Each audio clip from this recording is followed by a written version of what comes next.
Welcome back, students. In this lecture we will see more in detail about undamped free vibrations, how to find out the or how to define the motion or displacement of an undamped free vibration, its velocity and acceleration. Okay, also how to find out its frequency and all those things. Fine. So to start with, from previous class we know that for a single degree of freedom system, the equation of dynamic equilibrium is nothing but my double dot plus cy dot plus ky is equal to f of t, right? So herein we are talking about undamped free vibration. So it means that the dampness is 0, so c is going to be 0, and also free vibration means that there is no external applied force, which means that f of t is also going to be 0. So in that case our dynamic equilibrium equation get reduced to my double dot plus ky is equal to 0 for an undamped free vibration system, right? We have noted that the response in case of an undamped free vibration system is almost like a sinusoidal curve. Okay, so in that case let's assume that the curve or the motion of undamped vibration y as a sinusoidal curve, which is equal to a cos omega t plus b sin omega t, where a and b are constants and omega is the frequency of the system which we have to find out.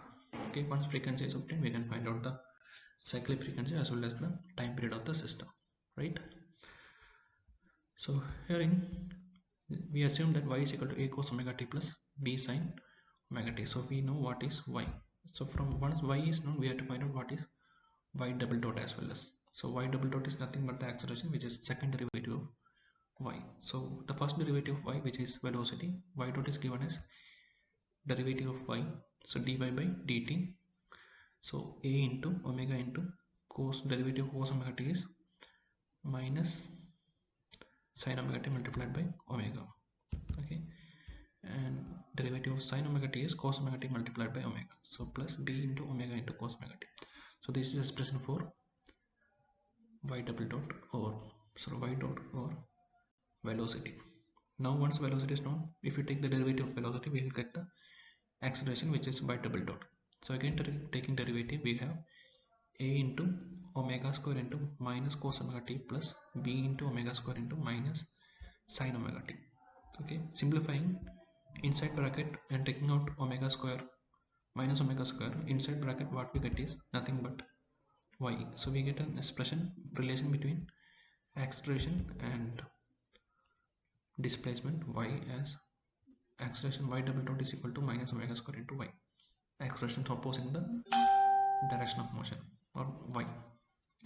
Okay, so substituting these values in the dynamic differential equation my double dot plus ky equals 0, we have the expression as this m omega square plus k into y is equal to 0. So this particular equation is called as characteristic equation.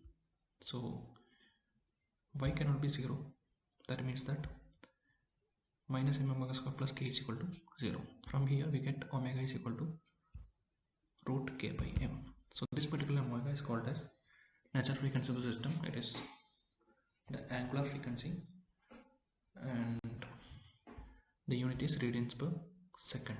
Okay, so it depends on nothing but the mass of the body in motion oscillating and the stiffness of the system.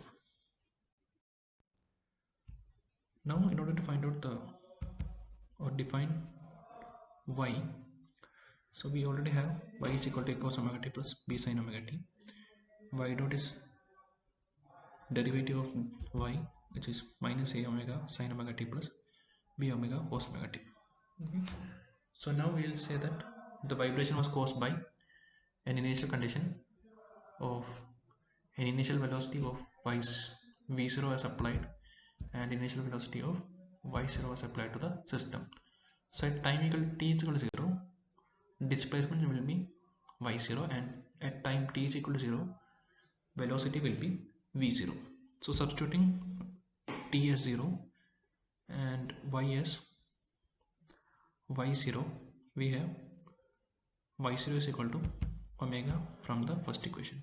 Okay, also substituting ts0 and y dot as v0, we will be having a new expression v0 is equal to b by omega, b omega, which means that b is v0 by omega. Okay, so we already got what is a and what is b, so we will go back and substitute the value of a and b in terms of v0 and y0. Okay, so if you substitute, instead of this a, if you substitute y0, and instead of this b, if you substitute v0 by omega, we have this expression. Okay, so it can be seen that the same expression can also be expressed as a single line expression, which is equal to y is equal to c sin omega t plus alpha. So let's see how it is done. Okay, so consider triangle, okay, with opposite as a. Okay, so y0 is nothing, a is nothing but y0, and base as b, so this is again b, b is nothing but v0 by omega, and hypotenuse is c. Okay, let's say that angle which is it makes with horizontal is alpha. Okay, now tan alpha is equal to opposite by hypotenuse, so opposite by adjacent, a by b, it is y0 by v0 omega. Okay, so that's fine. So we start with the expression for y, which is y0 cos omega t plus v0 omega by sin omega t. Okay, and what we do is we'll multiply the numerator and denominator by c, which is nothing but the hypotenuse. Okay, so hypotenuse, according to Pythagoras theorem, hypotenuse square is equal to b square plus height square, so we get the expression for c also, right? Now if you see, multiplied y0, multiply this expression by c in numerator and denominator, we have a term y0 by c. You see, y0 by c is nothing but sin alpha, right? So y0 c can be written as sin alpha, and v0 omega by c can be written as cos alpha. Okay, now this particular expression is nothing but sin a plus b, so in that case we can write it as c into sin omega t plus alpha. So that's how this expression is came. Okay, and it should be noted that c is nothing but the it's what is called as amplitude of the vibration, so it is nothing but the hypotenuse, a square plus b square, so a is y0 and b is v0 by omega. Okay, so that defines our cyclic motion, or y defines our expression for y. So y is equal to y0 cos omega t plus v0 by omega into sin omega t, or it is again equal to c into sin omega t plus alpha, where c is the amplitude of the vibration, sin omega t is this particular expression, sorry, a particular curve. Also you can see that there was an initial displacement of y0 at time t is equal to 0, and an initial velocity which is nothing but the slope of the curve. So initial velocity is v0 at time equal to c, time equal to 0. Okay, and if you extend this motion backward, you can also have a phase angle which is alpha. So alpha is the phase angle, okay, which is obtained by tan inverse of y0 by v0 by omega. Okay, so that's it.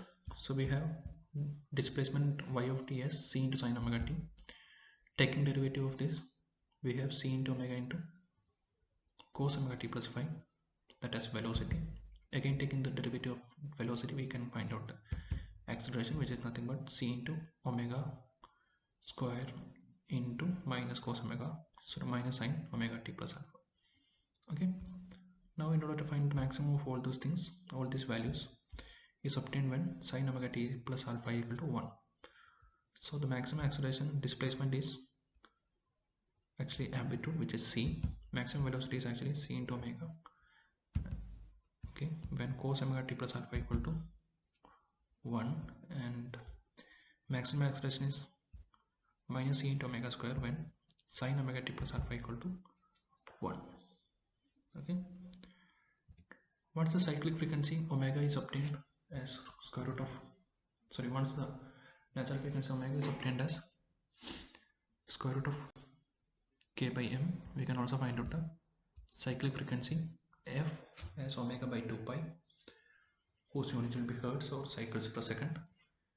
And once the frequency is obtained, you can also find out the time period as 1 by t, which is nothing but 2 pi by omega. Okay. We'll see some problems on this. Thank you.